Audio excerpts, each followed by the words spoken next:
All right, and welcome to my video. We are live and we are talking about a bunch of different things today. This is definitely a free-for-all type of day. What inspired this, however, was I spent a bit of time on the Twitterverse today, on my Twitter machine, as Bully Ray would say. And basically, I saw that Blockbuster was trending. So that got me to figure out exactly why Blockbuster would be trending in 2019. And basically, it had to do with an article that talked about the fact that Blockbuster, is our nostalgia for Blockbuster really, is it really good? Is Blockbuster, you know, do we really miss Blockbuster, or is Blockbuster and this evil conglomerate that took down all the mom and pop shops ever and totally ruined all of our childhoods without us realizing it, and we're looking back at it with shaded glasses, which I think pretty much is sums up. It was a very well written article. So I wanted your guys' opinions because I have my definitive opinion on this. I have my idea on what I think about the whole Blockbuster thing and all the Blockbuster hate that's going on right now on Twitter. But before I say anything, I'm hoping to get a few of the movie club members in here, and they can tell me what their thoughts on the whole Blockbuster thing is. Hey, Livins, how you doing? I've also got updates on from yesterday. Yesterday, I told you guys about the accident that my better half was in, and I'm sure you could tell it affected me. I may not have been at my best during a portion of yesterday's video, and for that I do apologize. I was kind of emotional, and life happens, and there is an update. And it is a good update. So I'll get that out of the way first. I will tell you guys what happened. So for anybody that was interested in knowing, the car was taken to Kia, where they had to do an analysis on it, because obviously when anytime a huge hole blows in an engine, that has to be something that's looked into. Now the good news is that it was a fault of the company, so they are going to take care of the replacement of the engine for our car. So that is obviously great news. Needless to say, we were very worried. This was going to be thousands of dollars.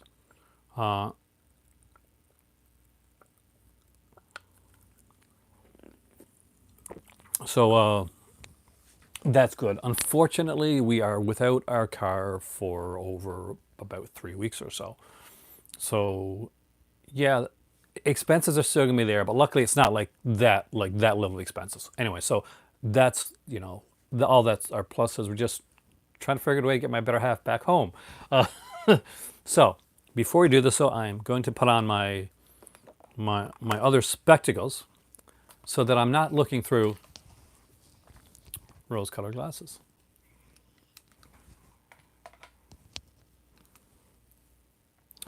All right, let's talk about Blockbuster.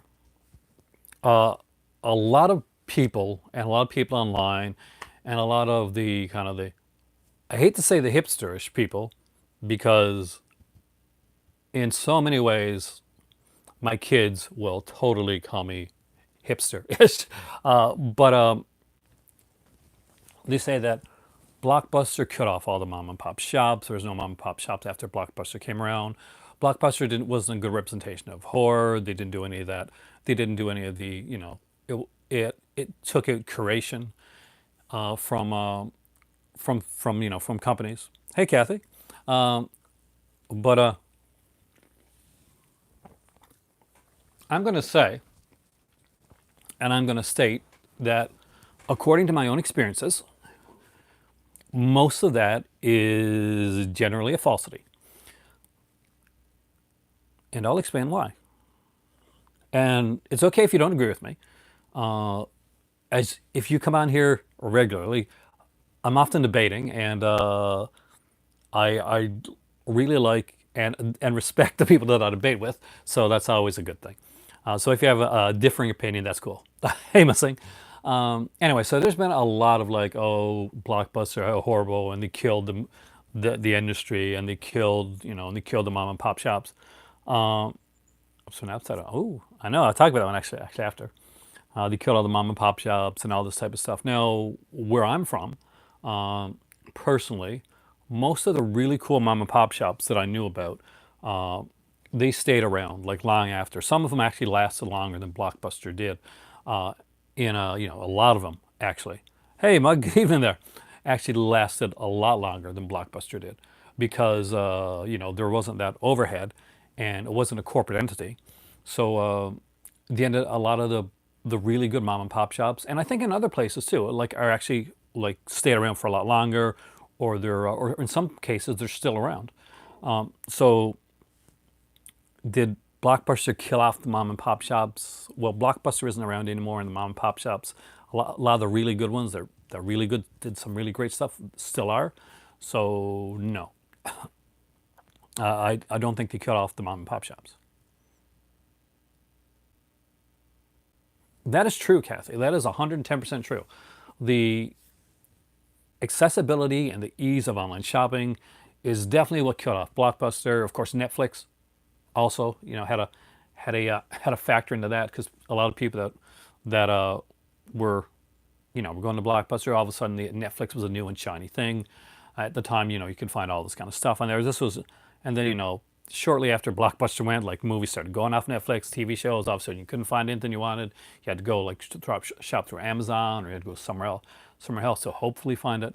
But yeah, no, online and Netflix combined definitely killed off Blockbuster and killed off a lot of the mom and pop shops that were around as well. A lot of the really good mom and pop shops are still around. The as for like could you like was there there's no curation with Blockbuster. There was. Hey, Asian movie lover. The actual Amazon, that is something to be worried about and something to definitely like look into. And if there's any help, like you want to give help to some place, if there's a way you can do it, definitely Amazon is going to be the Amazon as an Amazon rainforest. It is scary right now. It's you don't need like horror movies to scare you at this point. That real life can be pretty damn scary. Yeah, see, like a lot of like see, Blockbuster didn't do that. Didn't offer the adult films, and a lot of like the places that did the adult stuff, they managed to stay around, and some places that brought in like different unique horror and stuff like that. But now, don't think Blockbuster didn't have horror movies in there. They did. Actually, my very first Mystery Science Theater tape. It's not horror, but anyway, my very first Mystery Science Theater tape ever bought was a Blockbuster. My first copy of Dawn of the Dead, I bought. There you go. You're some business. Was at Blockbuster. The very first VHS of Halloween I picked up was the Blockbuster Presents edition of Halloween, and the only place that I ever found the Godfather, when they took the two films and put them together in chronological order, to like kind of make an ultimate cut. Only place I ever found that was a Blockbuster. And one of the other things that really happened, whether I was going to a mom and pop shop or I was going to a Blockbuster, one thing that didn't change was this. I was able to meet and talk to and be around a lot of other like movie fans and find films that I may not have found otherwise, or be able to like, often was the case, bring people to movies that I thought that they would like and they would enjoy. A lot of the people that ended up working at Blockbusters and movie stores and places like that ended up becoming filmmakers and that as well, because of their love for cinema and the fact that that was around. Do I think that the hatred for Blockbuster is totally out? And I mean, I can understand if you worked at Blockbuster, you had a bad experience, but bad managers, whether that was a Blockbuster or a GameStop or a Walmart or Zellers or Target, your bad managers are everywhere, and bad corporate, like toxic corporate environments, that does happen. But does Blockbuster deserve the hate that they're getting right now? Because people seem to have taken a hold of this article, kind of like put it up in front, created this little like wagon, uh, the tow behind it, and like people are just jumping in. And they're jumping in and they're saying, well, I don't like Blockbuster, and Blockbuster was horrible, and I couldn't get horror at Blockbuster. That's not true. Blockbuster killed all the mom and pop shops. That's also not true. I'm so glad Blockbuster's not around because of what? Because Netflix, because what? Because Amazon, because there's so many great choices now without it, right? Like there's obviously so many, there's mom and pop shops because Blockbuster's gone now. Obviously, all the mom and pop shops came back, and they're thriving, and they're doing extremely well, and video rental sales have never been any less than it's been right now. Yeah, that didn't happen. So you would think, ideally, if a certain company or corporation was the evil mastermind behind stopping smaller businesses from succeeding, those smaller businesses obviously could come back and succeed now, right? And it wasn't the people, that decided, oh, we're going to go to a different store, or I'm going to go here, or I'm going to go watch Netflix or something like that. It was all Blockbuster. The people that went inside and rented and didn't rent and all that, they had nothing to do with it. Sorry, but you did. I did. We all did. That's true. That's the fact of the matter. That's my thought of it. And Blockbuster, like you just mentioned, it did have certain limitations. It had movies that were cut actually in there. They actually were, they got some pretty big crap for that. They had like of course they were called Blockbuster, so they catered more towards the Blockbuster stuff. But that being said, the very first time that I watched Texas Chainsaw Massacre: A Family Portrait, the documentary on Texas Chainsaw Massacre, I got that from a Blockbuster. I remember, what was it? Scream Grates, one of those type, like a lot of those horrible horror, Zachary Lee's horrible horrors. I actually got that. And I bought that at my local Blockbuster. So yeah, that's my thoughts. I would love to hear your thoughts on that, guys. You guys are so quiet today. Maybe it's because I'm doing one earlier in the day. Maybe it's because I'm wearing different glasses. I actually have two legit pairs of glasses that I have, and exactly. I remember Tetsu the Iron Man. The first place I ever saw that movie was a Blockbuster. A lot of Godzilla films, for instance, where I got through my local Blockbuster, and I couldn't find at my mom and I did rent at the mom and pop shops too. But at the end, Blockbuster, they were a lot of times they were closer by to me. They were more accessible.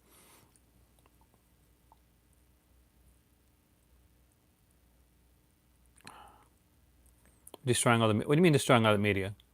How so? I mean, like Blockbuster sold off all their stuff. At least where I'm at. I know because when my Blockbuster closed down, what they did was they had a store, and they consolidated everything into one store in the area because there was a few Blockbusters, and they opened it up, and they exactly, and everything went for $1, whether it was brand new, whether it was used, whether it was like it didn't matter. If it was a game, it was a movie, if it was a box set, everything was $1. Well, I guess at that point they didn't have any. If it didn't sell at $1, what are they going to do? They're a company that's going out of business. Whether they could have at that point, after the dollar range, you can't sell it. What do you do at that point? I, they're not like movie fans. I'm sure some Blockbuster employees took some stuff and took it home. That type of thing as well. But yeah, I do miss Blockbuster. I really do. I got a ton of these Blockbuster cards, by the way. Those cards you put behind movies, where you get like the movie posters and all that. I got a ton of those as well. and I'm actually really glad. One of these days I'll be able to display them somewhere. When I worked at my last job that I had before moving here to Nova Scotia, I had a bunch of like Blockbuster like movie poster cards adorning my cubicle. And I think once somebody got like upset with one. It was a horror one anyway. They're upset about it, and I was like, get over it. Anyway, that is the first thing that I wanted to talk about. Obviously, you guys there aren't, I haven't found any real Blockbuster haters here tonight. And I'm actually surprised that someone was going to come in and maybe kind of take up the mantle. But a lot of you guys here seem to have found like a lot of your anime, your Asian cinema, your different types of stuff through Blockbuster. And I mean, like that's like me. I found a lot of my BCI stuff that was long into print at Blockbuster. I love Family Video. We don't have it around here, not now, but I've been to Family Video before, and I did enjoy going there. I love video rental places. If there was a video rental place where I was at now, I would go there. Or the September Vincent pack. That's a good package. I think you're going to be pleased with this one. That one's the one with Pledge Night and the Spanish horror film and the two others that I can't remember right now, but I actually was excited about. Vineyard was another one, and what was the fourth one? So there's the Spanish horror film, there's Vineyard, there's Pledge Night, and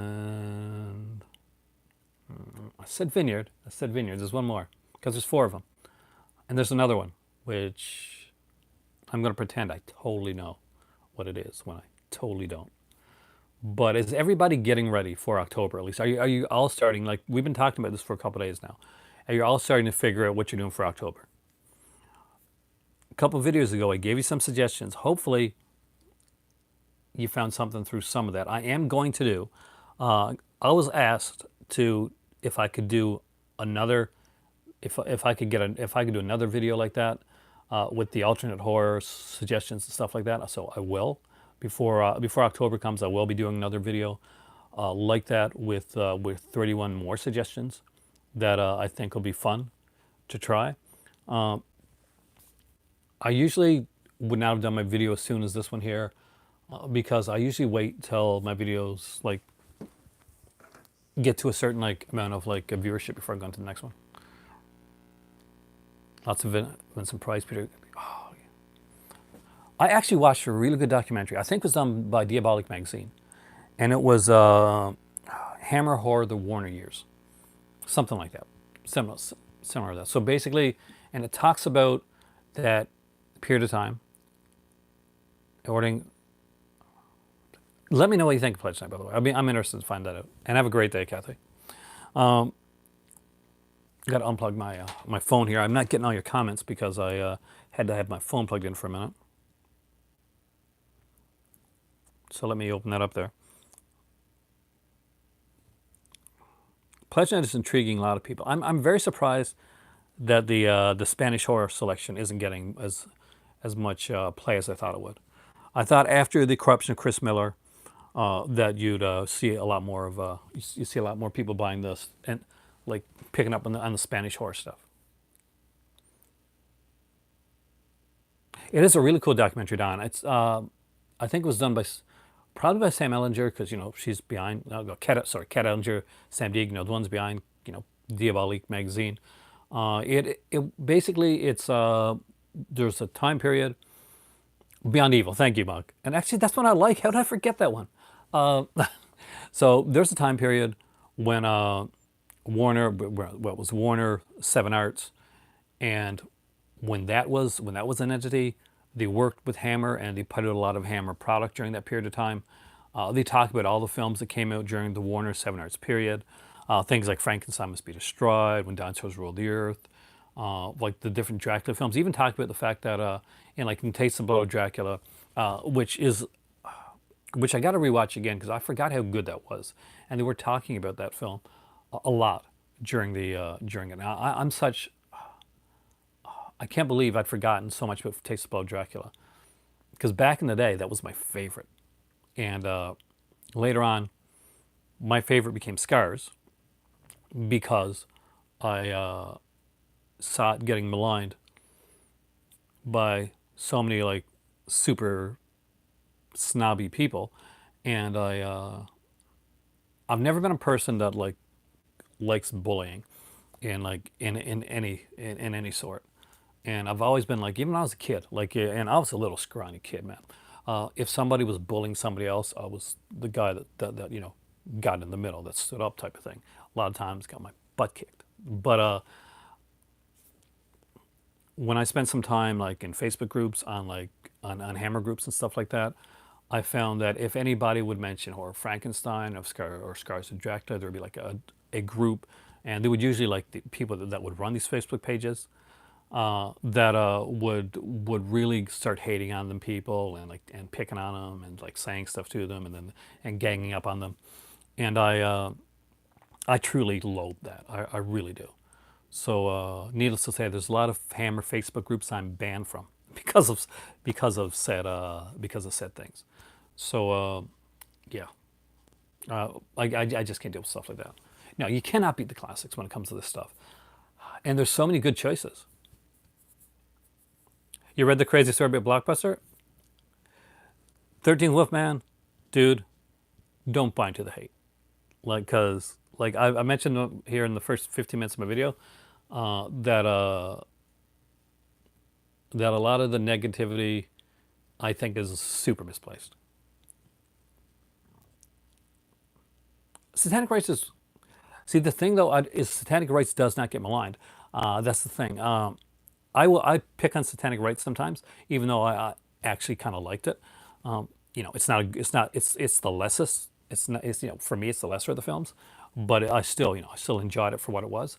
But I just picked on it basically because the people that were picking on Scars at the time, that was their favorite, was satanic rites. So I definitely kind of like just poke the stick a bit there, because but like neither one of them, neither like like Dracula's Risen, Taste of Bloody Dracula. We're talking like high bench points with the film.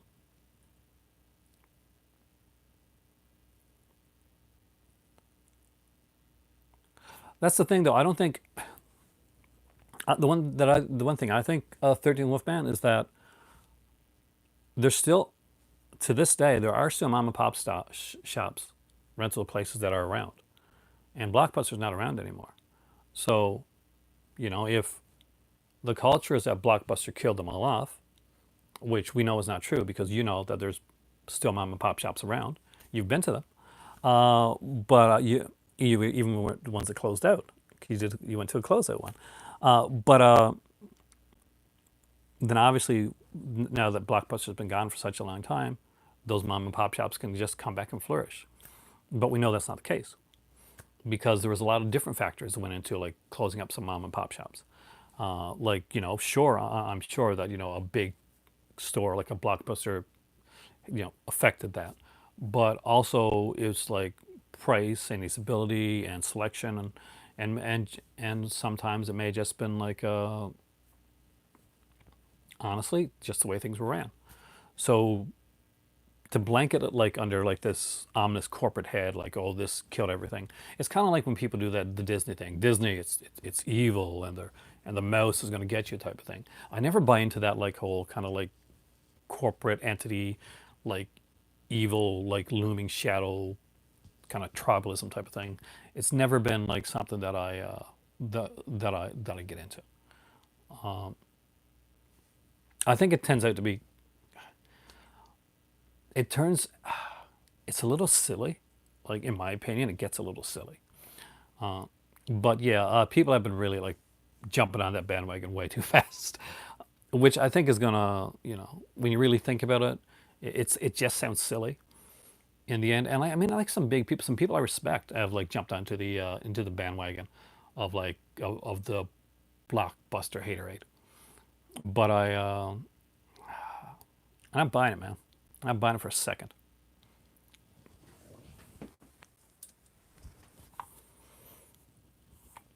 This is when you stick outside, yeah, you take your ground, You do your stance, and oh yeah, I'm definitely subscribing to Disney Plus. Are you kidding, man? Did you know the stuff that's on there? You got The Mandalorian. Like there's going to be all those new Marvel shows. Moon Knight, the series, dude. I am so into Moon Knight.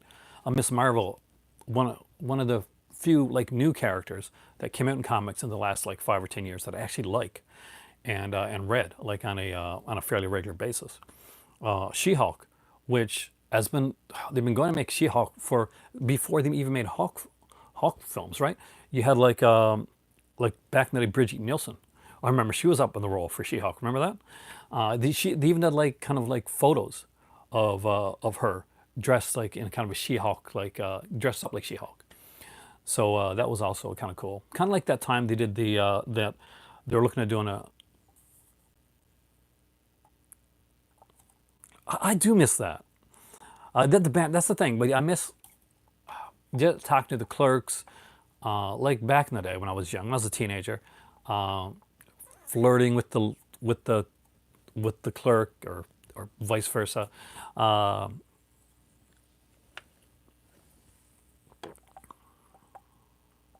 Uh, well, that can be the thing, distance, like thing. And if you got like a bad Blockbuster by people working there, said I'm your new clerk. Oh, Howard the Duck series would be awesome. I would.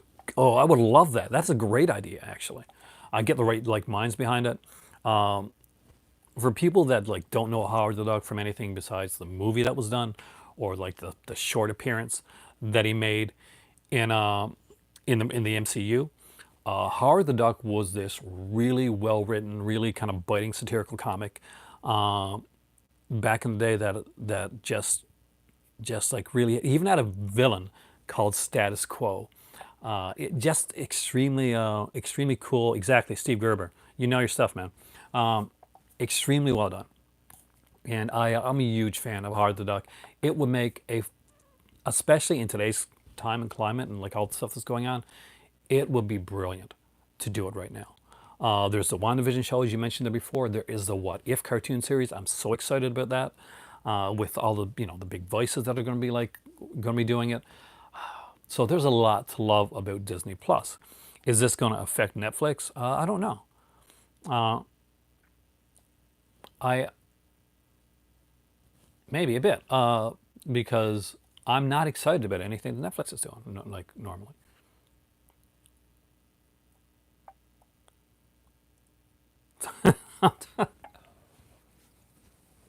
I watched a few videos talking about the whole Sony MCU thing, which I don't want to get too much into because I talked about it already.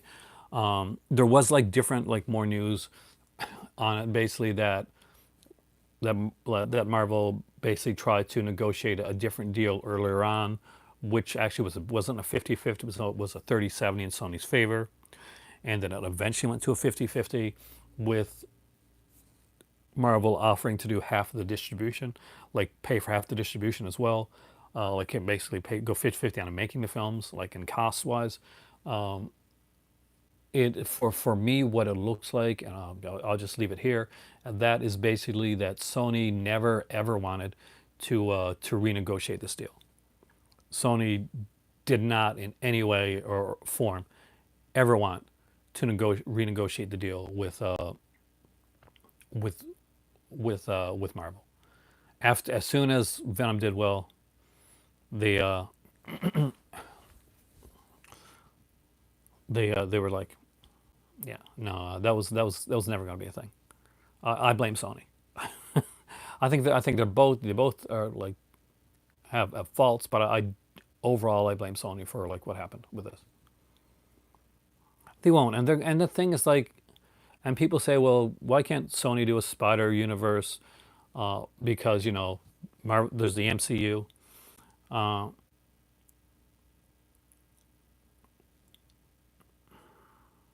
well, it's not really giving up 50%. I guess it is in a way giving up 50% of the ownership. And I'll be honest with you, considering everything that they've done with with Spider-Man and what their plans are, uh, and the guy that's head of Sony right now. See, when the Sony deal was done with the MCU, with Marvel, with Disney, whatever you want to call it, Amy Pascal was the head of Sony, and she was definitely paramount in getting that done. Now, the person that heads up Sony nowadays is not Amy Pascal. She basically she has like a deal with like a percentage of the Spider-Man films. That's her deal right now, but she's not the head anymore. The head of Sony right now. Oh yeah, because this is their franchise. This is the one that's making the money. 50% and like 100%, 50% of something is still good. Oh yes, but Disney also wanted to help with it all. They didn't just want 50% of everything. And let's be honest, like the whole agreement thing has never been put out there. That's all just speculation. What we do know is that they wanted to get in to like to help kind of incorporate it all into a much more to honestly to a better universe. But Tom Rothman is the head of Sony right now, and I'm just gonna leave a couple like facts, actual facts out there for you. So I'm gonna take you back. We're gonna go on the Wayback Machine just for a second, okay? And we're going back to a little movie called Wolverine Origins. Remember that movie? Remember when X-Men were going to do a bunch of origin movies and it was going to be the next big thing? And then Wolverine Origins came out and they're like, yeah, let's not do that anymore. So, Tom Rothman was the creative genius behind the fact that, hey, Deadpool is not a good idea. Let's take that Deadpool character and let's sew up his mouth.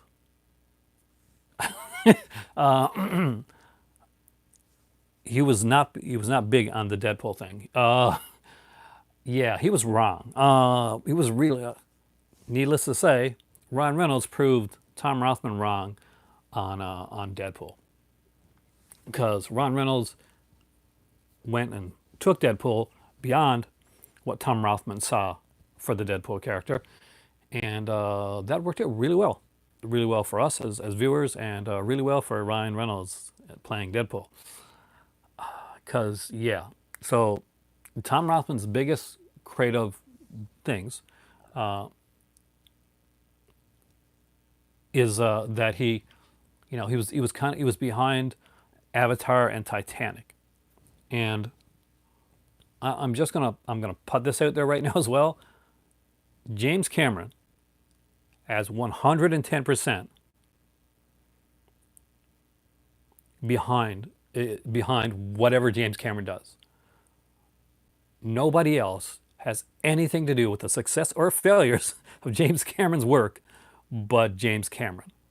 I can I can say with certainty, and I was not there. I'm pretty much sure I can say with certainty that aside from being, the guy that maybe was running the company at the time, he had zero to do with Titanic or Avatar doing well at the box office. That's James Cameron's vision. That's what did that.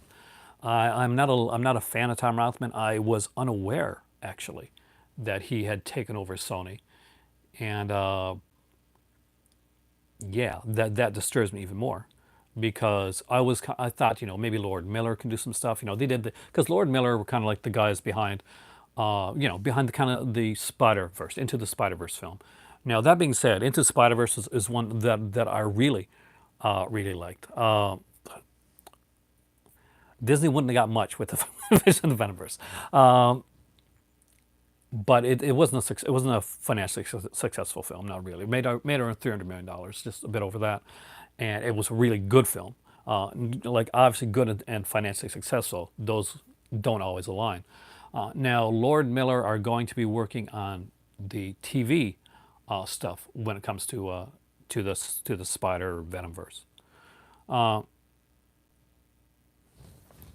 Exactly. We could be sitting to watch Sony because here's the thing: Sony, where they said Spider-Man is their big cash cow.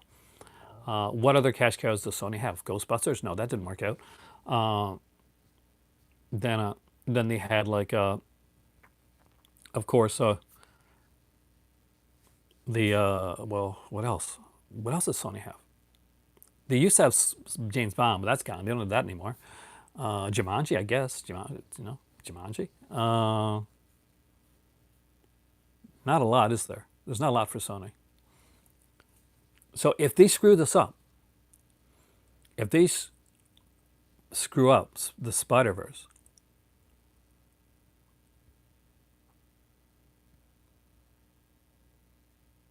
but the thing, there's not higher rates to watch the shows, is it? It's $8.99 here in Canada, and I think it's $6.99 there in the U.S.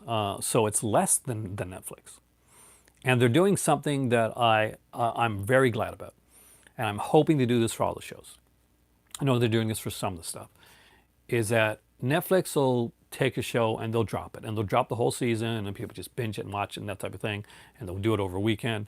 What it looks like Disney are going to do, or they're going to do it, they're going to drop like a show a week type of thing, just like regular do, like.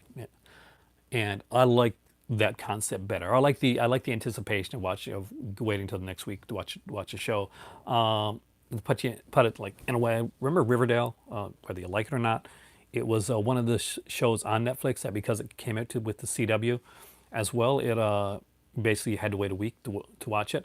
And I felt that I felt more for it, rather than like, okay, the entire series is here, I guess I'll binge this now, or I'll wait a bit and binge it type of thing. But there's still competition. I mean, people say that Sony having Spider-Man is a good thing because it gives different like views, or like different visions of Spider-Man. Spider-Man should never be competition for Marvel. For one, Spider-Man, it should be Marvel. Yeah, Marvel went through. Oh, I love Riverdale. Trust me, I know it's still around. Hey, B movie, okay? See, Spider-Man.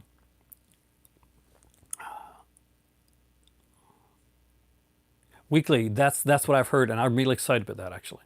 I The binge format is cool. It's cute, and it was a novel idea at first, but I prefer a weekly. That's just me. I prefer a weekly format.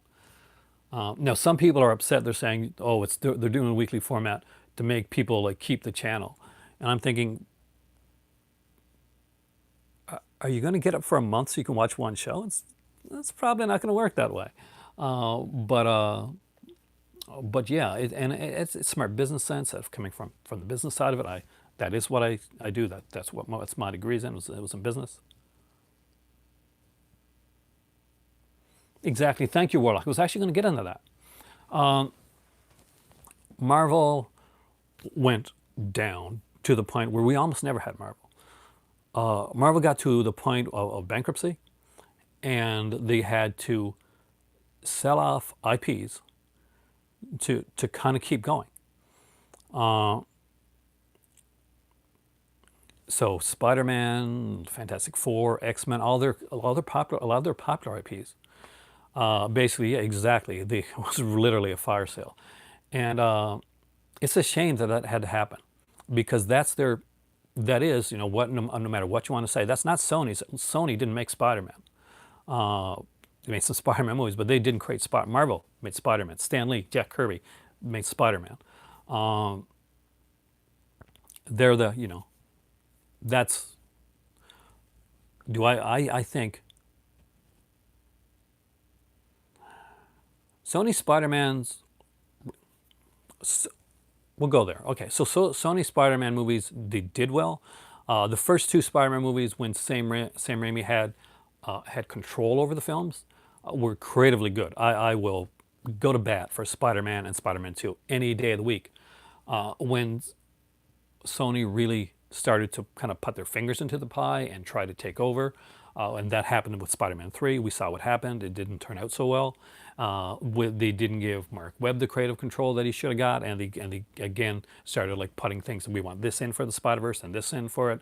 So we got Amazing Spider-Man, which was okay, and then you got Amazing Spider-Man 2, which I agree with, pretty much was a dumpster fire. And now what's happening? Now they did the Venom film, which was a fun film, but I'm not going to say it was a great film. I just enjoyed it. I enjoyed it for what it was, but again, is it at the quality of, like, say, the some of the Marvel films or something, or even some of the DC films. No, it's not actually. It really hinged on Tom Hardy, like just knocking it out there because he's Tom Hardy and he can do that. That being said, is that going to be like something that can go long term? I don't know. I'm not the creative mind behind it. I know Andy Serkis is doing it, but I'm not sure if the R rating would have helped it, Rich. I mean, like it could have put it in a different way. Maybe they could have done Venom like a more horrific type of film. But we've already created Venom film. Well, not we, but Sony's already created Venom film. That film is very much outside of the Spider-Man universe. Its origin has nothing to do with Spider-Man or the symbiote thing or like that we know of, like the Secret Wars, that type of thing. And Sony have already announced what they're going to be doing, some of the stuff they're going to be doing. So there's a Morbius film coming out with Jared Leto, and there's a Kraven the Hunter film coming out. You're like me, with man. And there's a Venom 2 coming out. Can you imagine? Well, I'll put it to you this way: imagine if when Iron Man did really well. Remember back then when it started the Marvel universe, when Iron Man like did so well, and he said, "Okay, let's do some Marvel films." If Marvel had said, "You know what? Let's only make Iron Man related films. Just Iron Man. We'll make a War Machine film, and then we'll make another Iron Man film, and then we'll get Pepper Potts a film, and maybe Happy Hogan. Maybe we can do a Happy Hogan film." You can see what I mean with a Spider-Verse being problematic. They don't have, like, people will always go back to the animated movie's the best. Fantastic, but Lord Miller's not doing the Spider-Man films. He's not behind it at all.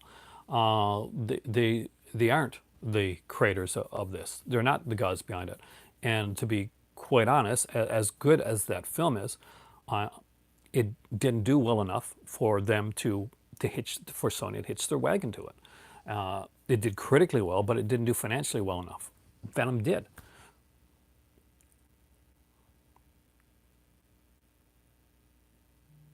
I haven't seen the recent series. Let me just check here.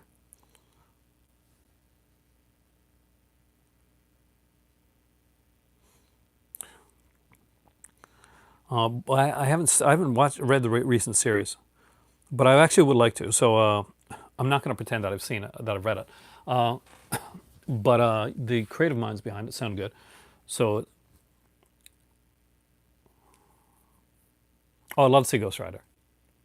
I can see that happening, Warlock, because if you've noticed with like the stuff that they're putting out, they're I actually did like the Joker trailer. I know a lot of people didn't, but I kind of dug it. It kind of reminded me of of King of Comedy. So it does. I can see why some people that are really into the Joker character may not enjoy what they're doing with it, but I kind of like that alternate, like Elseworlds tale that they're telling with this Joker.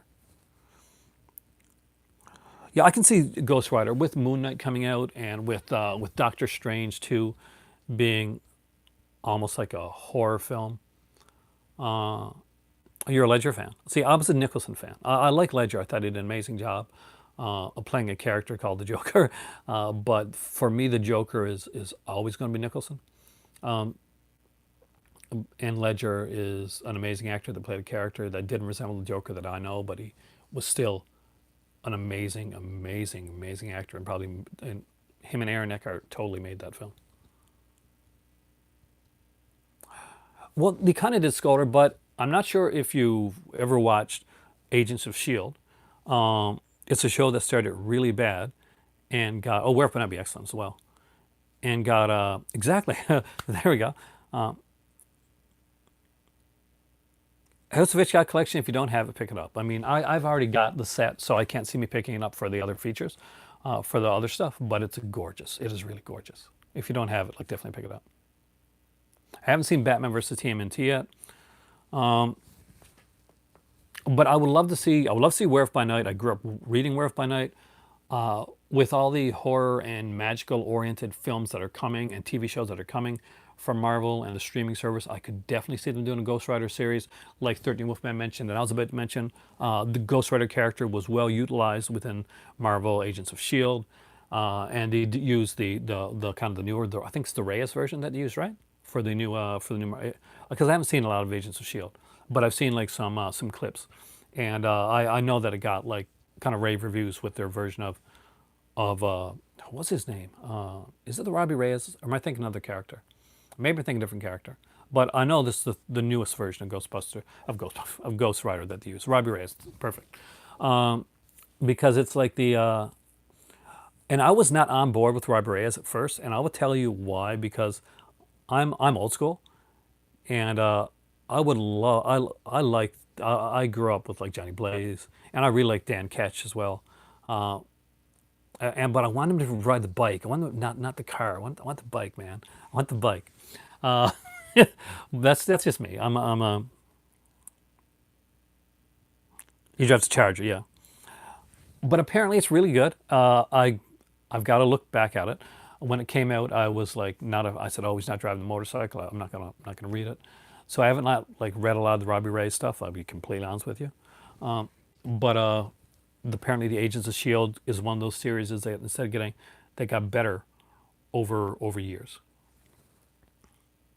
Werewolf Night, Man Thing, Ghost Rider, Moon Knight, Legion of Night. Oh, well, that'll be on the Disney streaming service. I think we're going to get some good stuff there. Yeah, it was a good thing when Shield separated themselves from the films. It kind of like it kind of tied like took some of the shackles that they had early on, like keeping them from doing like what they could really do. The last season of Agents of Shield is coming out right now, and apparently it's going to go out on an extremely high note.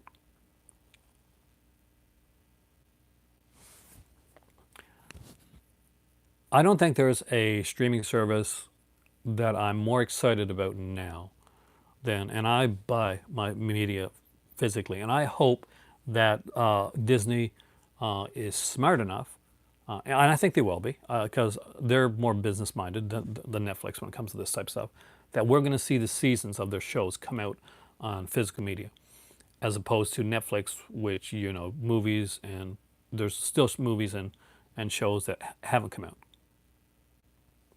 I'll start with Coulson. Yeah.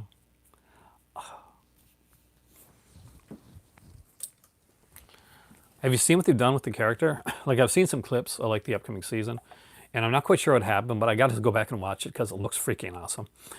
It really, really does. I'm not sure what the hell that is, but it's not quite Coulson. Oh, Ventures West Coast would be amazing. I was a huge fan of the comic when I was in college. See, I'm season 4. You've seen more than I have, but I've seen like some clips. Like I've snuck ahead, and the latest trailer for Agents of Shield is amazing. Like it just made me want to go back and watch all of it. I think for Agents of Shield, the turning point, like in the goodness, is when just in case somebody hasn't seen it, because when that certain character turned, you know what I mean? When that main character turned, Hail Hydra, when that happened, uh, that that really started catching my interest. And they did, like over the time, they put like characters that you would not expect like to see ever get any representation at all. Like I never ever thought Deathlock would be a character that would be represented in TV or movies or anything, which is a character that I really like. And he actually got a lot of play more in Marvel UK than he did than he did over in like in North American Marvel, I think. But Deathlock actually, well, he was right in the pilot of you didn't know he was Deathlock at the time, but he was right in the pilot of Agents of Shield, and that was kind of cool because it was the guy that played Gunn from Angel, the series. Happy Thursday, dude.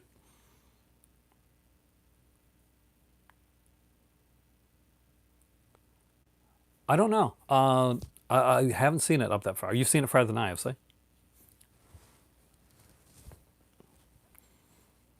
But it'd be interesting to see where they go with it.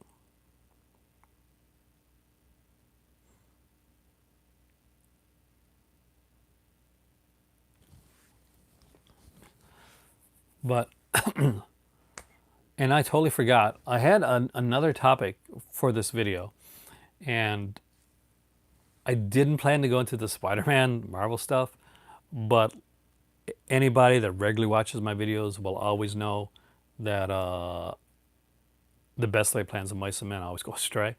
Um, is that I kind of. Are you really glad it's no more? Why? So why are you glad the Blockbuster's not doesn't isn't around anymore? So you can have less choices. So there's fewer places to go because obviously, after Blockbuster went down, every one of those mom and pop shops came back.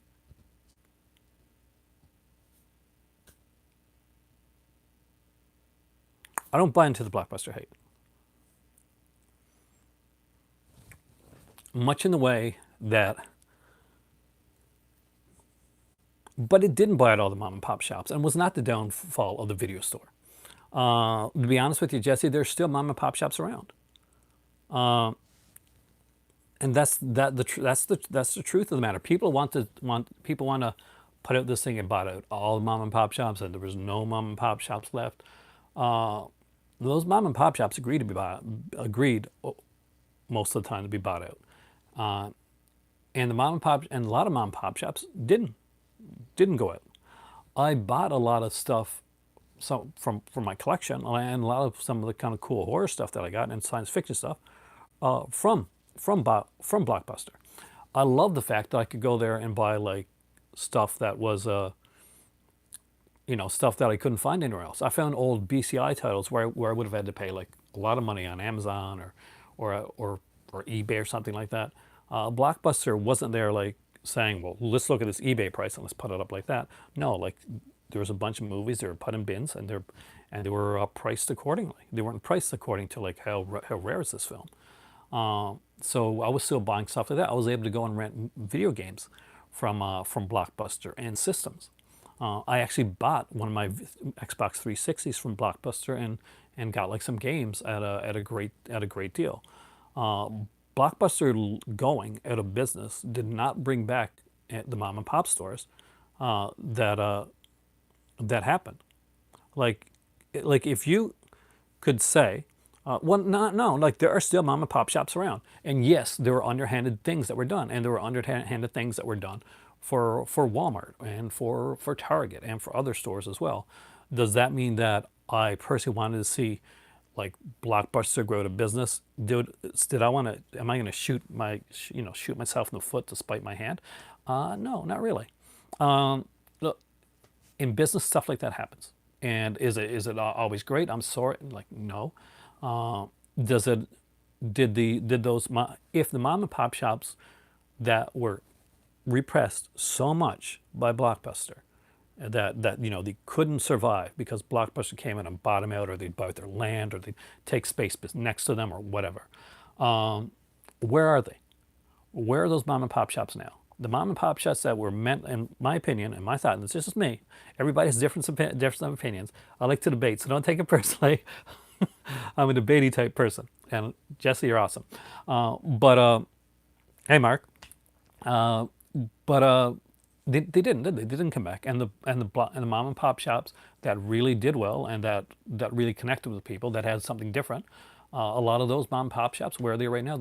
Those are still around, and and Blockbuster's gone, but the mom and pop shops that are meant to be there are still there. And Rich is completely right. Like streaming service and Amazon, that killed Blockbuster. Um, we, for the mom and pop shop that did get taken out, a lot of us are responsible, as much as Blockbuster is, for killing them. To be honest with you, not true. The little horror thing is a fallacy. I can honestly 100% tell you that. I got a lot of my horror from Blockbuster. Blockbuster had a lot more horror than people are are gonna give it credit for. I've heard the Twitter thing where people say, "Well, I got this VHS thing. I never got that from Blockbuster." Well, I got my first two Mystery Science Theater things from Blockbuster. I got Hellraiser from Blockbuster. I got Phantasm from Blockbuster. I got Halloween. I got Dawn of the Dead from Blockbuster. I saw Texas Chainsaw Massacre: A Family Portrait, the documentary on VHS for the very first time at Blockbuster. There was quite a large horror section and stuff that I hadn't seen before. A lot of Asian horror, a lot of anime that just didn't get around to the mom and pop shops and stuff like that. Showed up at our local Blockbusters. So people saying that there's no horror, they had a limited horror selection at Blockbuster.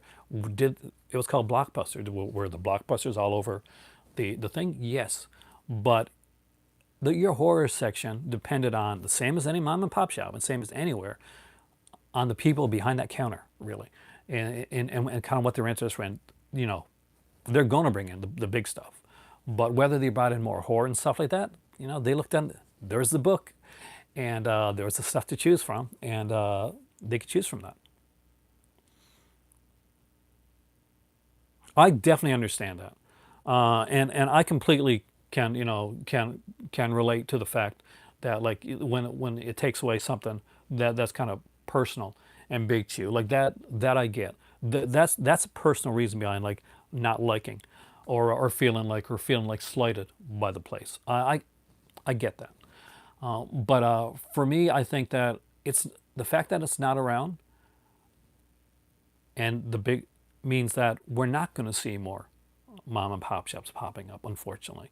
If Blockbuster was still successful, then and much in the way that it is with other things, if Blockbuster was still even like slightly successful right now, if there's a few Blockbusters around, like people look at this as pretty much as a blueprint to say, okay, you know what, video rental stores, that's still kind of a thing. We can still kind of make that work, and you'd see more of them coming up. But because the biggest idea for the biggest blueprint for a video rental store couldn't make it. A lot of people now that would think about doing something like that are looking around and they're saying, Blockbuster couldn't make it. Let's not do this. If Blockbuster couldn't do it, what's this little store going to do? Which I totally disagree with. I mean, definitely get the mom and pop stores out there again. I would definitely be a supporter of those. I love that, just that feeling of going into a video store, whether it be a Blockbuster, mom and pop shop, a Hollywood Video, Family Video, just going in there, being able to talk to people. Hey, Cinema Dave, because basically this whole aesthetic, this group that I created here, was created for a couple different reasons. It wasn't too. I don't think it was too big, too corporate. If it was too big, too corporate, I never would have seen Texas Chainsaw Massacre: Family Portrait, and I did, and that really, really got me interested in a lot of other horror documentaries. So Blockbuster fueled my imagination with different stuff. Toxic Avenger. I think it was one of the guys, maybe Phil Noble, actually behind Fangoria, who said, well, I got Scream Greats and this here, and I never got these at Blockbuster. But you could have. Just to let you know, you could have got them at Blockbuster.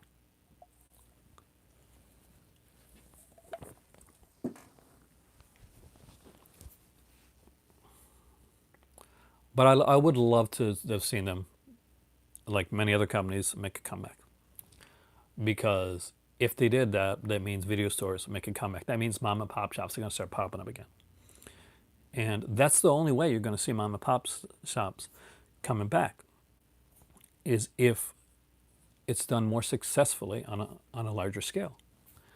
And right now, with many streaming services as there are, that looks to be very unlikely. Unfortunately, that takes out a lot of that aspect. But like I was mentioning, and I do apologize, I do get taken off of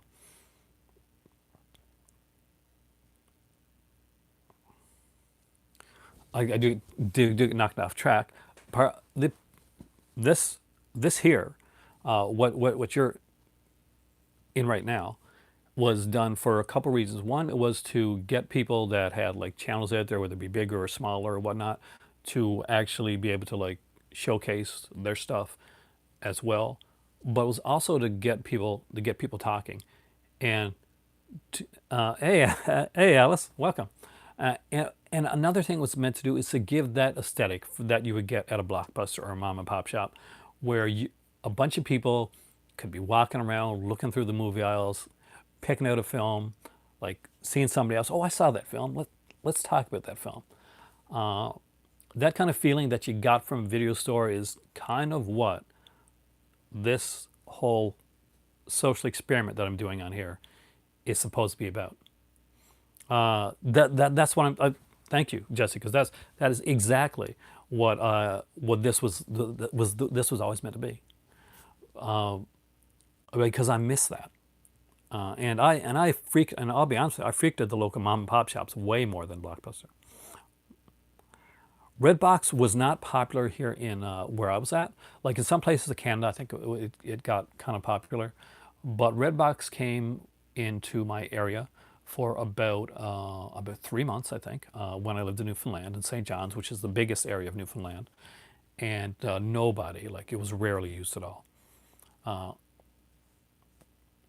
And because it's just like a, it's just basically you go to a machine and you press a number, you put some money in type of thing, you put your card in usually.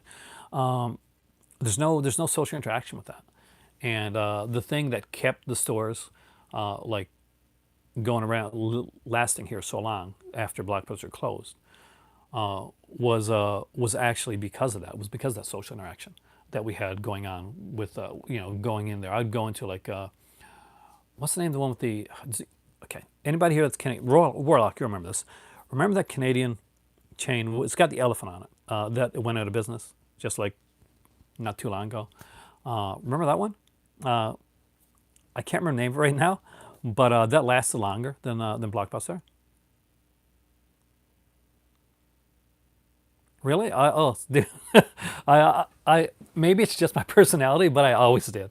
I was constantly having people come up to me in video stores, and and talk to me about films, and a lot of times, and it's kind of weird in that they'd be like still to this day if I'm walking into a store, even like a maybe I look just like or somebody that works at a store, but I'm always getting like, "Do you work here?" And I'm like, "No, can I help you?" No. Jumbo Video, thank you, Warlock. That's what I'm talking about. Jumbo Video lasts longer here in Canada than Blockbuster did, but by quite a ways actually, and did quite well. Their online store. That's smart. See, Blockbuster would have been smart. They would have went to the online thing a bit better. Netflix, don't know if Netflix still does, but didn't Netflix have this, like this, DVD rental thing where you're like, they still have that, right? Where you rent DVDs from Netflix, like you get them come in the mail, that type of thing. Because that was never around here, but I know in the U.S. that was kind of a big thing. They still do it. Okay. I didn't wonder. I didn't know if that would still be something that would work now, but it's a great idea, and I like that idea. But much like Blockbuster, Netflix still you're getting the R-rated copies of things sometimes, and that's one of the issues with some Blockbuster stuff is like you didn't always get the unrated editions of films. But that being said, they could actually end up there. Hey, Indie Phantom, welcome, dude. Dude, you just returned. Welcome back to China. It has been an insane week for me. Watch my last couple of videos. It's been quite the emotional roller coaster ride. Just to let you know. Oh, if you get it to Bay Street Video again, say hi for me. Because when I get back there, let them know.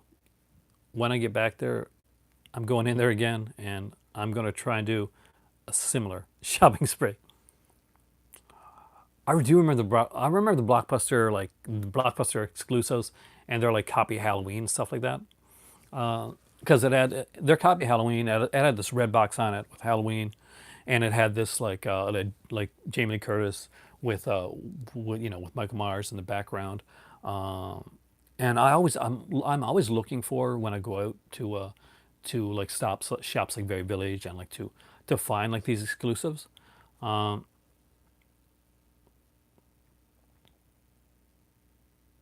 oh, dude, it's been insane. My car had its engine blow up, and yeah, so check out the videos on that. Uh, and it's still like it's an ongoing thing.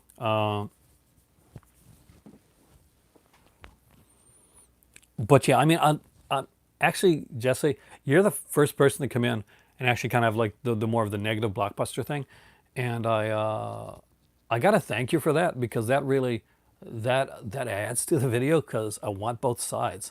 Uh, so that is that helps.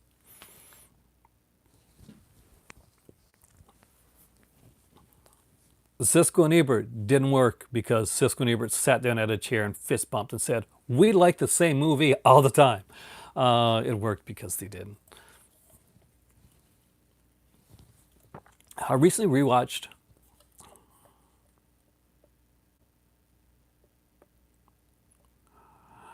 I liked Rogers too, man. They had such good stuff. Especially when I was up in Ottawa. I lived up in Ottawa, and there's a really good Rogers there, like this big store, and you could find like a lot of stuff there.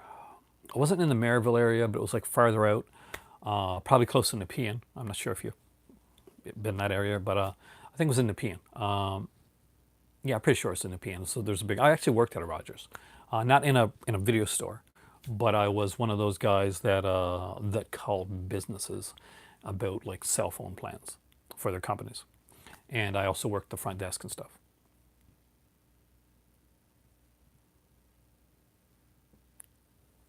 I think they do though. I mean, I think there's a truth to some of the fact of like a big companies buying out like smaller companies, like same with Walmart and places like that, right?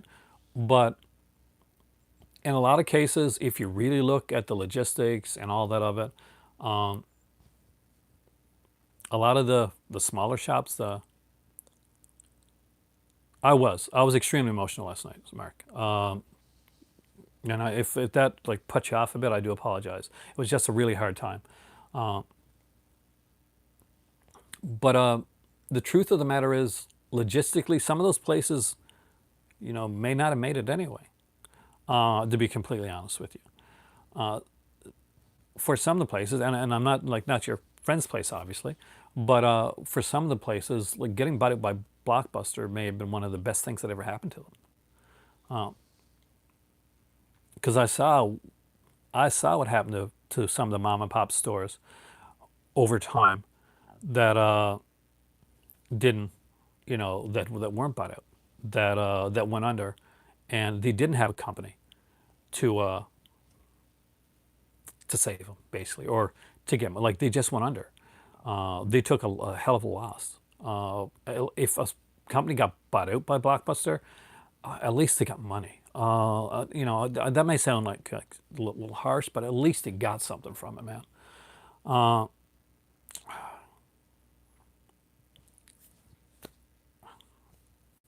it's not, it's not a good thing, and I don't like go beyond the business type things, but I think that's a lot rarer than you would realize. I don't think like that happened as much as you would as people will like to think something like that happened. I mean, it's really nice.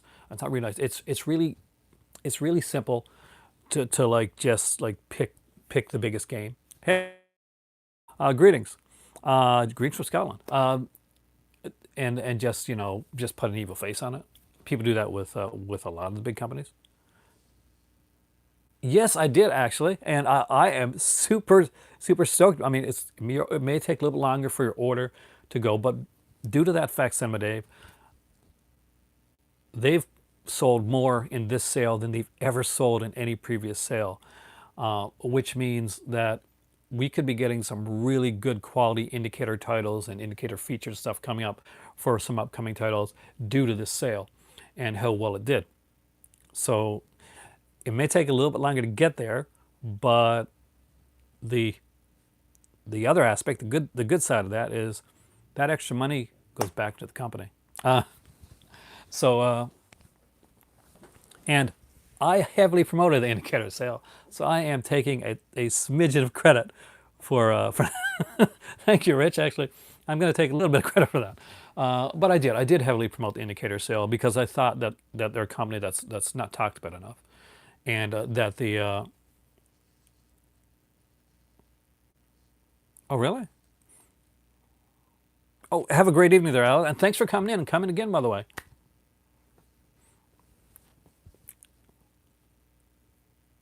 And again, oh, that's true. The Black Friday sale is coming up. What about October though? October. There's the stuff that's coming out for October.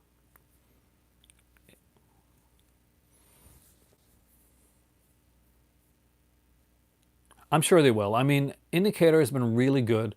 If there's been issues with stuff, I know that there was an issue with Eye the Tiger, Sinbad, and the third Sinbad film. I think it's called the Eye of the Tiger, right?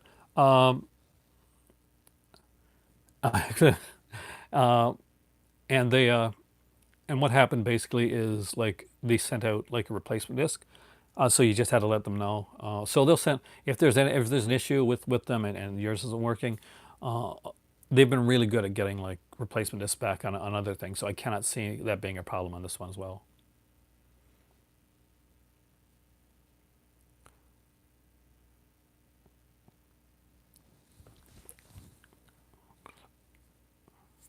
I'm hoping that the indicator, so that the Vinegar Syndrome October titles will be announced soon.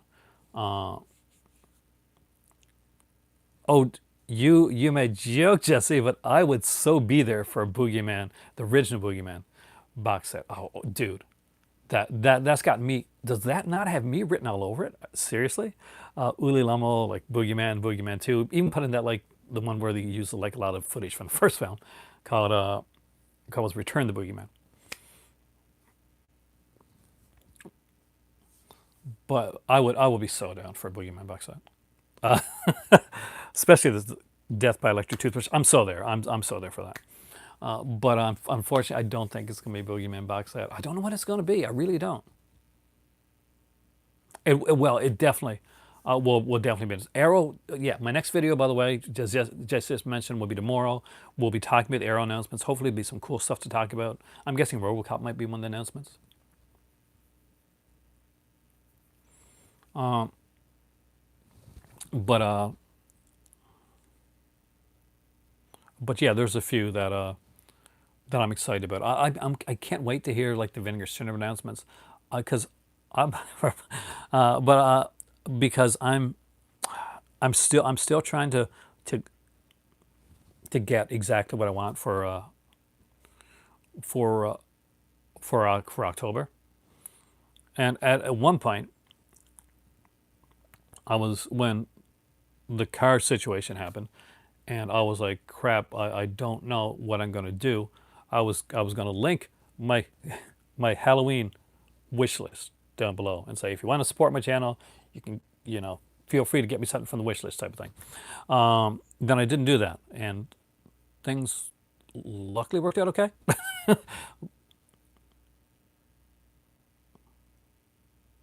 Picking up Hills of Eyes. Actually, you know what, Jesse? I don't have that one picked up right now. I had it on pre-order, and I had to take it off because of things that happened around here. I still want it though, because I gotta have it. American Werewolf in London looks really good. I want The Hills of Ice too. It's not a good movie, but I want it because it's cheesy fun, and I love cheesy fun. But at this point, we're going to be without a car for 3 weeks, so that's going to entail a lot of extra expenses in my household. We're going to from work, like getting groceries home, anything that comes up or any place that we got to go. So that's taking a bit of money away from me, actually. Yes, thank you, Warlock. That is what I wanted to talk about. Uh, that's the other one. That's the one I forgot. So yeah, unobstructed view, otherwise known as VSC, right? That is VSC, unobstructed view, aren't they? Or they used to be called VSC.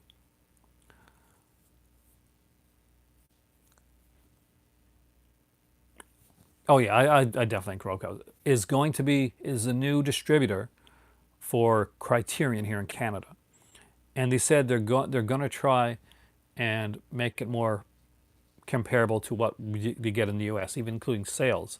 So I'm not quite sure how that's going to work. If there's going to be a Criterion online store that's going to come up, if they're going to start working with Amazon. I'm not sure if you realize this or not. If you're outside of Canada, like been a big deal about the Godzilla set. Like I mentioned it on this channel quite a few times. That has not shown up on Amazon CA yet. It is on Amazon.com. It's on Amazon UK, but CA still doesn't have it. We are normally one of the last places to get like the Criterion stuff, or get any of the stuff show up like on Amazon when it comes there. So I'm hoping that Unobstructed is going to yeah, I knew that was their name. Is going to like really work hard on like one, getting the prices down for Criterions here in Canada, and two, getting the 50% sale type of thing here as well. We definitely need better deals when it comes to Criterion. It costs us a lot of money. I'm not sure what it costs over there in the U.S. or the U.K., but it can cost us like $40 to $50 sometimes to like to get a Criterion release. Prey is going to be an interesting one. I haven't seen the Prey since VHS days.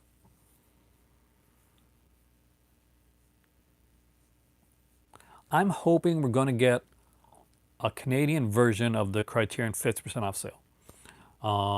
I hope that's one of the things that Unobstructed does. I hope that hope that they have a website, not just their website, they have a specific Criterion website that we can link to, and maybe get them for like better prices, or that they negotiate with Amazon to so that Criterions aren't costing us $35 to $40 each to buy.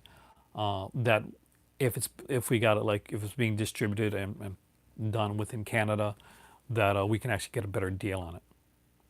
UK prices have gone down tremendously. I've noticed that actually, especially with the Criterion stuff.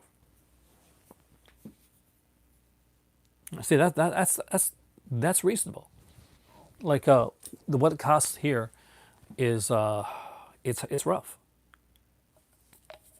Dude, I gotta get hacks on. Dude, I don't even have Night of the Living Dead yet, and that's like that is shameful. As a horror fan, I don't have the Criterion Night of the Living Dead, or I don't have the Criterion Carnival of Souls, and both of those should definitely be in my collection right now, but neither one of them are. I live in a smaller area where movie stores aren't around, and I have to go a long way just to get stuff. Yep. Vestron titles can get pretty expensive. Mood 616 is 100% right. I like Moods. Actually, he's a really nice guy. If you don't watch his stuff, check him out. He actually does some really cool stuff, and he likes a lot of the same type of films that I do. But yeah, it gets super expensive. And that's just for regular releases. Right now, I think it's $45 for parents on on Amazon CA, and that's without any shipping. That's just the movie itself. That's with any taxes and stuff put in. So yeah, with tax when you release, like it is close to $60, like if not $60. The only time I could really justify that was when they would do like when it would be sets like the Warlock set or or the sets like that. But I would say that hopefully, on my birthday one year, it's the only year I've ever saw this happen. Amazon had a sale just before my birthday on Vestron titles. So I said, they're always expensive. I said, can you get me some Vestron for my birthday? And my better half like bought me like a ton of Vestron stuff.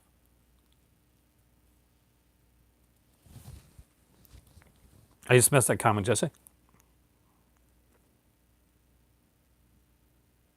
I actually haven't. I mean, I so far, well, I've done the podcast with just the discs. Maybe I didn't impress anybody. I'm not sure. But no, I did that. And actually, I was but someone on here actually wanted to do a podcast thing together. I said like we could try some pilot episodes, see how it works out. I would love to like talk with somebody else. So yeah, I would definitely be down with talking with moods or people like that. We don't have Big Lots here in Canada, unfortunately. I see like a lot of really good stuff. A lot of really good stuff there. Like Just to Disc is one of my favorite podcasts. Like not just because I was on it, but if you've been following me for a long time, you know that I promoted them heavily, like long before I was on it. And and I was just like blown away that a podcast wanted to have me on there. And Brian is so like I've got to know Brian a bit through like Just the Disc and from just talking like and like just talking off and on, and he's like so like super genuinely nice that I just really want him to do so well when it comes to it. I really do. So if you have never listened just to this podcast or Pure Cinema, both been done with Brian Sauer. I mean, like Brian, Michelle was here last night.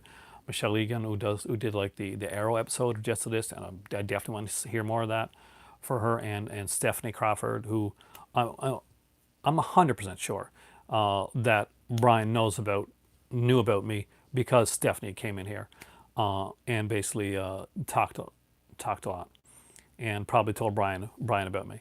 So the me getting on Just the Discs has a lot to do. I'm sure has a lot to do with Stephanie.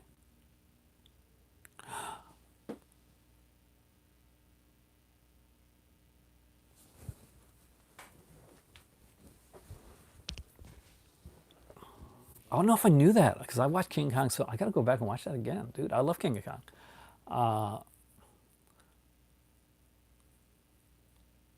He is. He literally is. Brian is just, and it's not just on the podcast. I got to know Brian a bit. I like to think I did anyway, and it's it is he is 110% genuine. Like he is super nice, and probably nicer than me.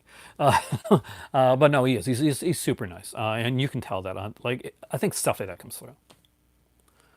I would love to go to a Big Lots. Dude, I'm just waiting, and I'm not getting political, but I'm going to say I'm just waiting till after 2020 in hopes that I can go to the United States because I'm not going to lie, I really do like your country a lot.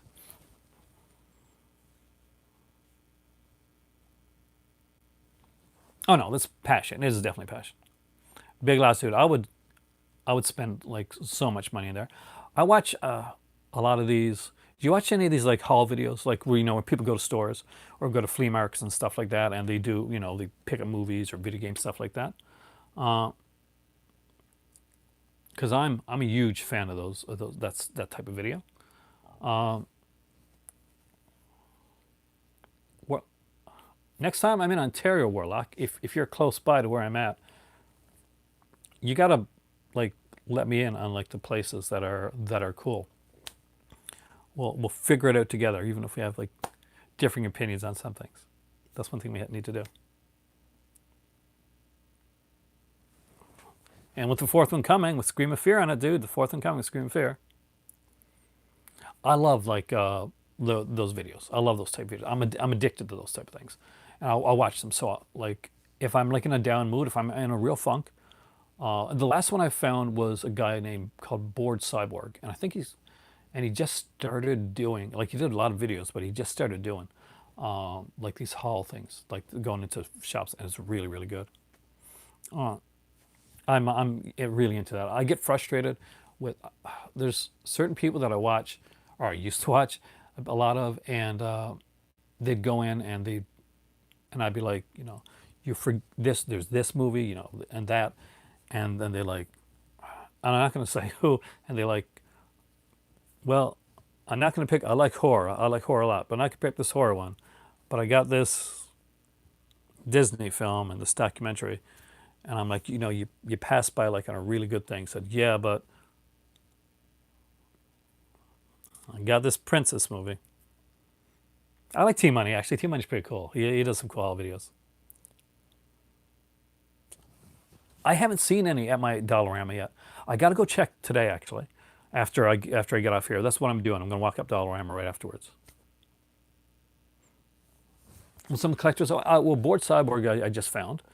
I'm not sure if you've watched his videos or not, but he kind of reminds me of another guy on YouTube that I can't remember, but I checked him out.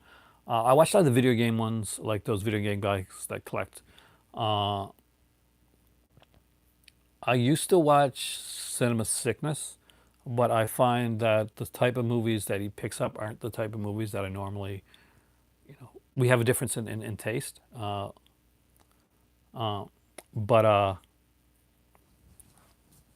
he's he does like the haul videos and they're very popular.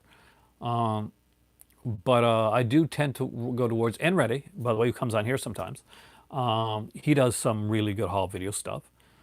Anybody on here that does haul videos, Robert Harding, you've done haul videos, haven't you? See, there's a couple I missed out on last year, and there's a couple that you got, Robert, in your area that I didn't get. So I'm going to check those to see what shows up in my area. Robert Harding did. You did haul videos because I know you chose stuff like that. But anytime and anybody here that does haul videos or does stuff like that, please link me to your stuff because it could be that like if I haven't got around to it, and a haul video is something that not just me but my better half will watch too. Uh, yeah, he seems like a nice guy. I mean, like, but I remember once I was like, I said to him, I was like, you missed out on this really good like British program. He's like, oh, don't like it, not my thing. I said, yeah, but it was it was cheap. It's really expensive. And in a recent like Facebook post, he did like a thin like thing, which was basically showing how you could save space, which was actually was really good actually. Black Friday House, I'm always there for those. There's a guy from I do like PMAC. PMAC comes on here, man. Um, I've talked about PMAC a few times. Heath, of course, from I really like. If you haven't checked out his stuff, definitely check out his stuff. That's Serial at Midnight is his channel's name. Heath is the guy. Actually, on my last Just to This podcast, I actually mentioned I mentioned Serial at Midnight. They actually came up in one of the things we're talking about.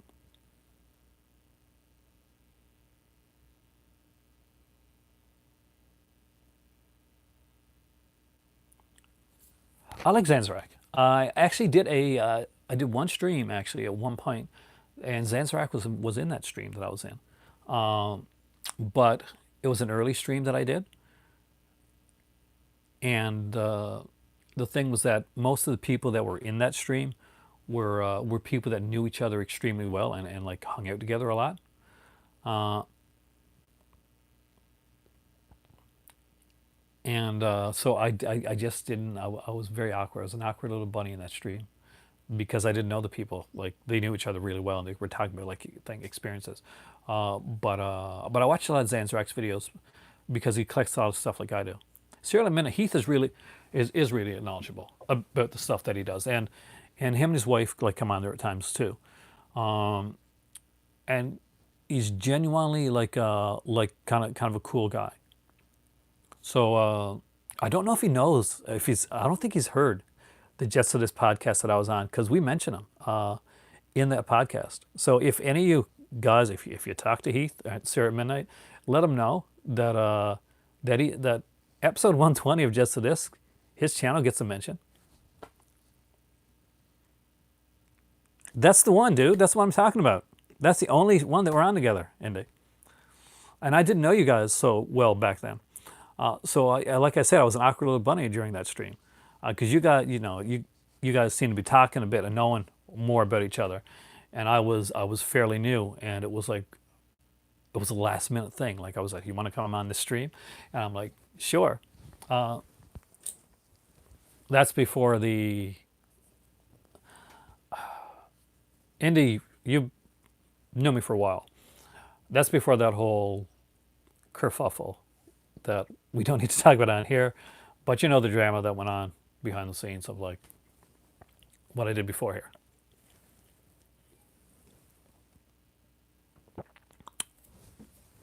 It would be nice to try to do something like that again, to do like a stream with a few people, but obviously, Andy, because it's been like something I've been like very tentative on doing. I got burnt, guys. I got burnt bad. Um, that's, but I did do like a good stream, like that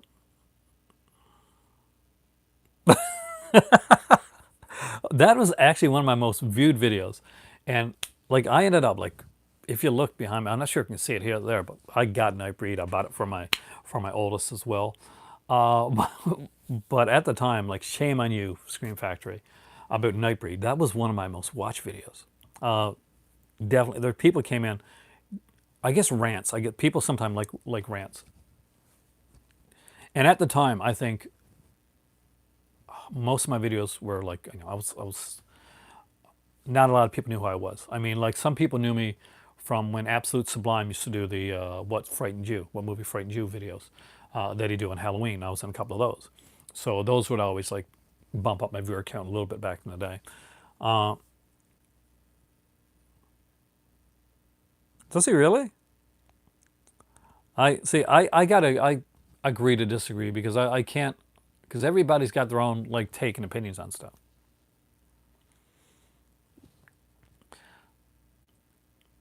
I don't know him enough to know like a bit the gatekeepering thing, so I can't comment on that. Um, but I remember going to like, are you serious? Yeah, that was one of those that just that a lot of people uh, that a lot of people apparently saw, and unfortunately for some people, it gave them the wrong idea of me and Scream Factory. Some people are like, you hate. I got a lot of hate. Like I got some hate mail after that video, and I still to this day, like every once in a while, I'll get hate mail from people, and it's usually like directly in correlation with that video.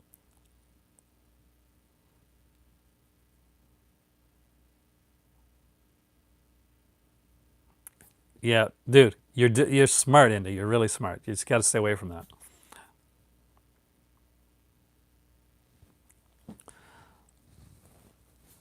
But but yeah, I ended up getting all this like the stuff from like the, and I still to this day, I think a guy watched one of my videos and then he went on like watched that video. I think he went on another video and he said I was doing a review of a film anyway.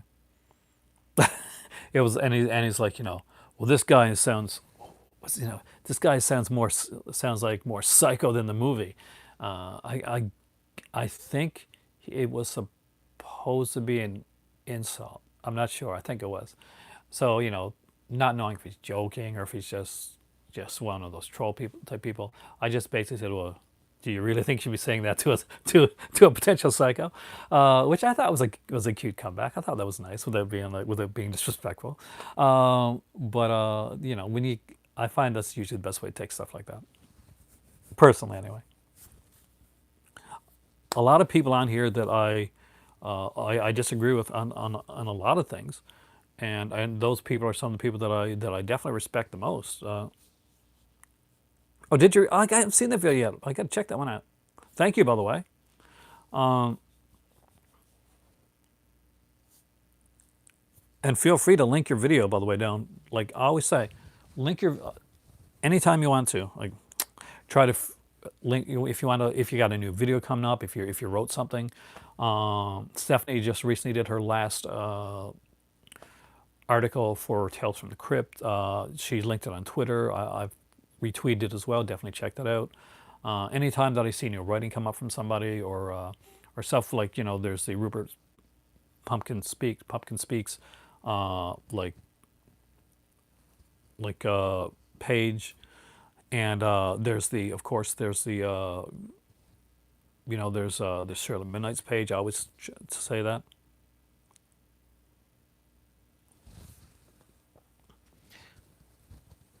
I'm missing out on so much of your guys' stuff. Shout Factory can be a bit expensive here. I have found that I can find deals on them some places. And if you're lucky enough to find a Shout Factory and everybody go into a Walmart, you usually get good prices there.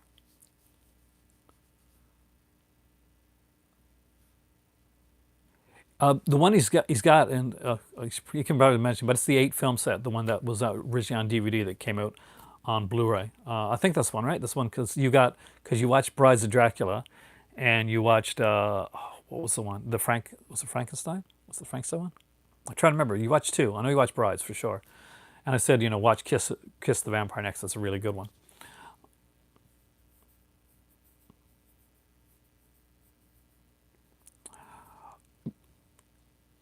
Some YouTubers, Mark, unfortunately fall out over disagreements of films. Political disagreements happen a lot on YouTube behind the scenes.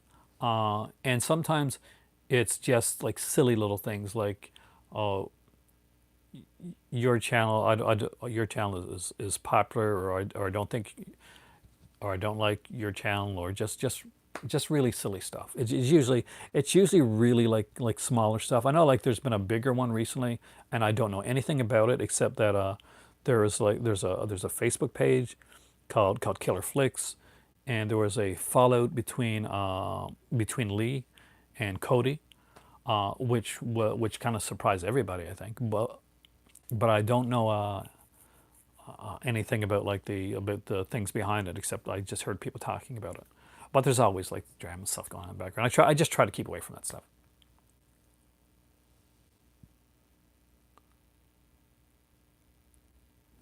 Seriously, let me just check that. I gotta check that. Channel recommendation: younger girl who combines relaxation vids with reading Tales from the Crypt, discussing her classic horror favorite 80s soundtracks. I will definitely check that out. How younger though? Like I don't want like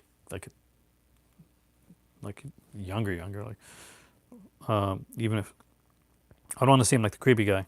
Uh, but Tales from the Crypt, I'm down with that. And classic horror favorites. I love 80s, so sounds like my type of stuff.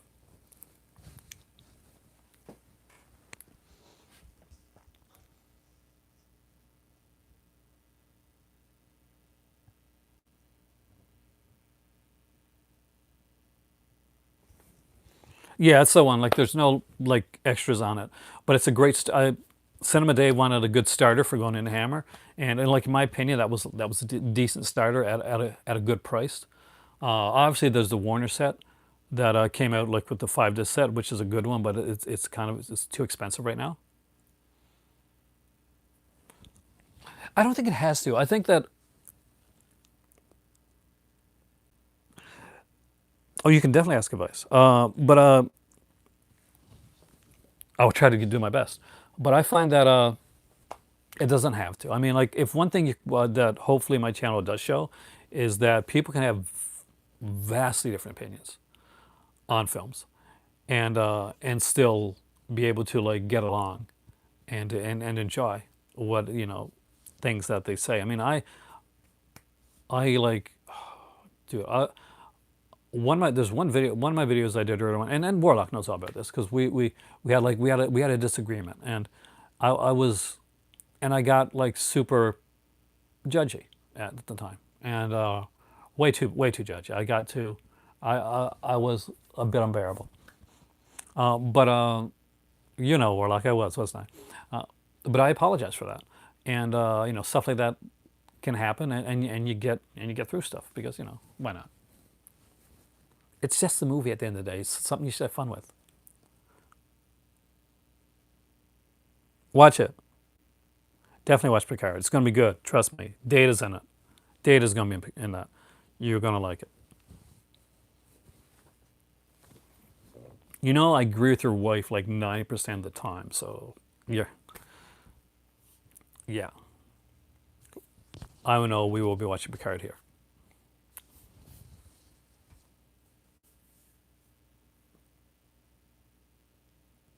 Oh, that one was sweet. You get the that was such a good set. I remember when they put that. What's the name of that site in Australia? The but I know there's new Critters Attacks. I haven't seen it yet. Yeah, like me and Warlock have disagreed several times. Me and he's not here today, but Kubrick lover, we disagree a lot on things. But I respect the hell out of Warlock and Kubrick lover, and think that they're awesome. It's it's that's a lot of times that's part of the fun of it.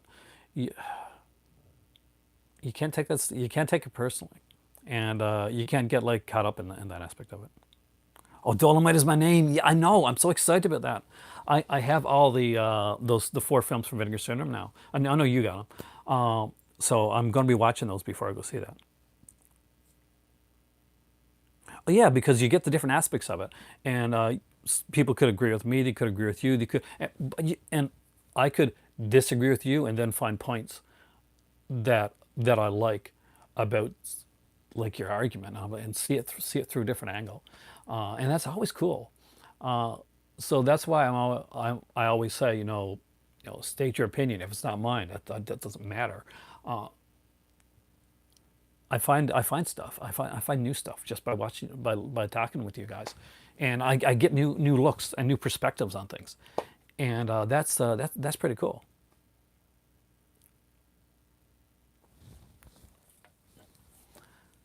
But that being said,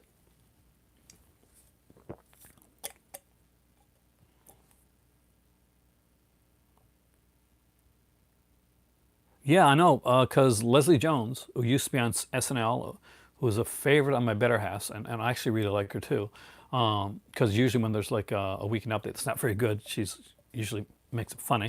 Um, but she just left Saturday Night Live, and she's going to be in Coming to America too, and I'm kind of wondering if maybe like her movie career's taken off, and that's why she's doing it, or the fact because people are really surprised that she's gone from the show. Now, Eddie Murphy is going to be hosting Saturday Night Live. I've heard Critters Attacks is pretty bad, to be totally honest with you. I've heard that but I haven't seen it. So that's secondhand information. Check it out yourself. I'd say give it a shot. I wouldn't spend like a lot of money for it if you can get it for like a cheap price.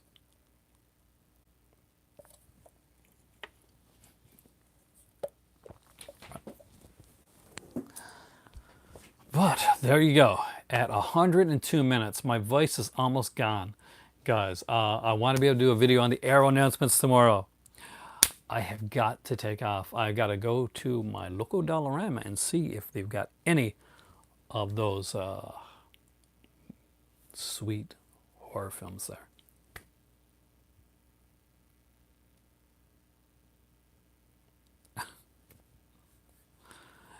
So, guys, I am Aaron.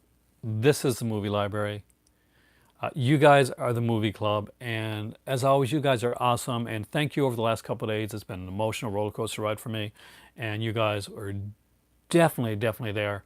Were there for me and helped out a lot, and kept my mind off of things when it was going at 120 miles a minute. Have a great evening, and I'll see you tomorrow, and we'll talk about the Arrow video announcements. See you soon.